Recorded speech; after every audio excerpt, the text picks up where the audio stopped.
Hey, what's going on? I'm Matt O'Leary back with another video, and today we're talking about Sam Darnold versus Daniel Jones. Before we get started, I just wanted to mention that you can follow me on social media at Matt O'Leary and why. If you're new here, please make sure to subscribe. Also, call in, leave me your questions for the podcast.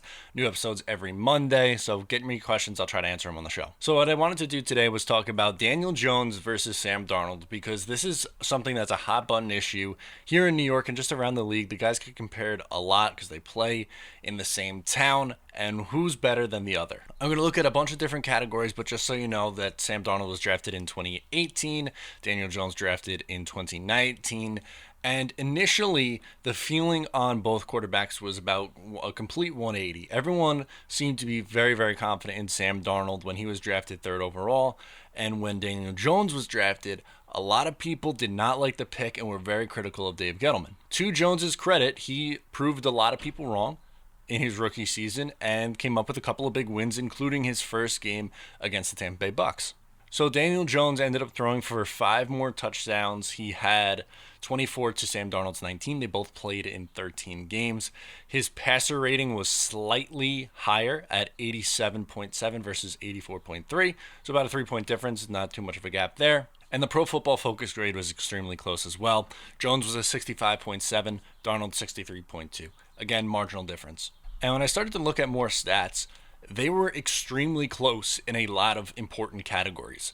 For instance, completion percentage. They both finished with the same completion percentage at 61.9%. They threw for nearly the same amount of yards. Jones threw for 3 more yards, 3,027. Darnold, 3,024. Yards per game was nearly identical as well, 232.8 for Jones, 232.6 for Sam Darnold. 24 passing touchdowns for Jones, 19 for Sam Darnold. 12 interceptions for Daniel Jones, 13 interceptions for Sam Darnold. The one huge difference was the fumbles lost. Daniel Jones lost 11 fumbles, Sam Darnold lost 3. The turnover numbers are vastly different at that point because if you combine the interceptions and fumbles, that means that Daniel Jones turned the ball over 23 times while Sam Darnold turned the ball over 16 times combined. That's a big difference, so I think that kind of evens it out a little bit from the passer rating being a little bit higher and the Pro Football Focus grade being slightly higher. So my big reveal for who is actually better is going to be extremely underwhelming. And I don't know if you want to call it clickbait because this is a really big, topic of conversation among Jets fans, Giants fans, and just football fans in general, but I think they're at the same level right now. I put guys like Daniel Jones, Sam Darnold, Drew Lock, Baker Mayfield. To me, those 4 are very, very close together and have a really big opportunity, Darnold and Mayfield going into year 3, to take a step forward. Same for Jones and Drew Lock. And honestly, I think the ceiling on all 4 of these players are relatively high. I think all of them can be good quarterbacks in this league. And right now, those 4 guys that I just listed are all and around the same pack for what they've done in the league so far and how they could get better at the position. If Daniel Jones is able to cut down on the fumbles, I expect big things from him. If Sam Darnold is able to play a full 16-game season, maybe cut down on interceptions a little bit, I expect big things from him. Ultimately here, as of right now, before the 2020 season, I have these guys even. I think they're right around the same. I don't think you can make the case that one is significantly better than the other.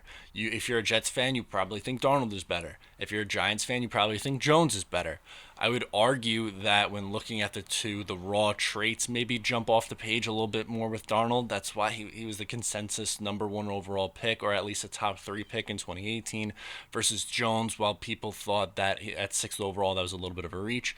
Again, he has proved people wrong in his rookie year, and I think he's going to be fine in this league. But as of right now, I would say that both of Jones and Darnold are at the same point in their career. I would not say one is better than the other. I think they both have potential, and hopefully their general managers put them in good position. So let me know in the comments down below who you think is better, or do you agree with me that they're both at around the same point right now? Let me know. Thank you so much for tuning in. Once again, I'm Matt O'Leary. I'll talk to you next time.